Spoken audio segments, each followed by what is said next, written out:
There exists a place beyond the furthest edge of the lands between, a realm whispered only in outlawed manuscripts and half-remembered nightmares. It is a kingdom amputated from history, buried beneath centuries of silence.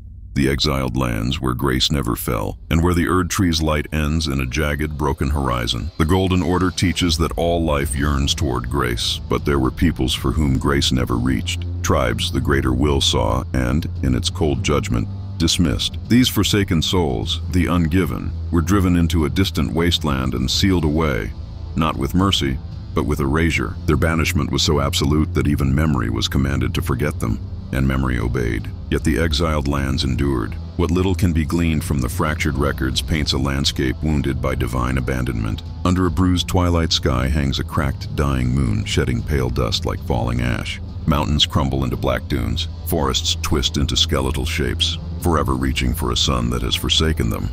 Here, the wind does not howl, it mourns. From this sorrow rose the cities of the exiled, monuments built not to gods, but to defiance. The iron necropolis of Vargas, where rusted legions stand in eternal vigil. Blackreach Plateau, a wasteland scoured clean of life by some ancient sanctioned cruelty. And high above, the bastion of the severed star, its citadel wrapped around a burning red comet, an omen the exiled cling to as their last celestial witness. In the center of these lands stands the most forbidden figure in all their history, Ravost, the exile king. Once a bearer of grace, he carved its sigil from his flesh, rejecting the fate the greater will had scripted for him. His rebellion did not simply challenge the Order's laws, it threatened its very legitimacy. For if a mortal could refuse grace, then grace was not destiny, but choice.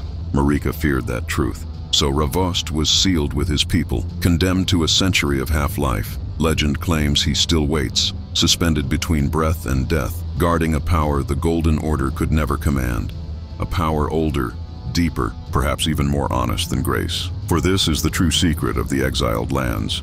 They were not merely a graveyard for the unwanted. They were a vault, a prison for something the Order could not destroy. Something that predates Erd Tree and Rune, Order and Will. Scholars banished for heresy claim it is the source from which the Rune of Death itself was carved. If the seals ever break, the world would face not a resurgence, but a reckoning. A storm of those who endured abandonment without divine aid. A people who forged their own strength in the absence of cosmic guidance. A kingdom that learned to live and hate without grace. Imagine the lands between confronted by those it buried. Imagine gods forced to answer to their forgotten mistakes. The return of the exiled would not be a war. It would be a declaration. A declaration that grace, for all its brilliance, casts a shadow large enough to hide a nation. And in that shadow, resentment grows like wildfire. Should the exiled lands rise again, the tarnished would stand at the fault line between two truths, the world as the gods shaped it, and the world the gods feared to face. In the end, the exiled lands are not merely a forgotten region. They are the wound the Golden Order hid beneath its robes, and the wound at last has begun to bleed.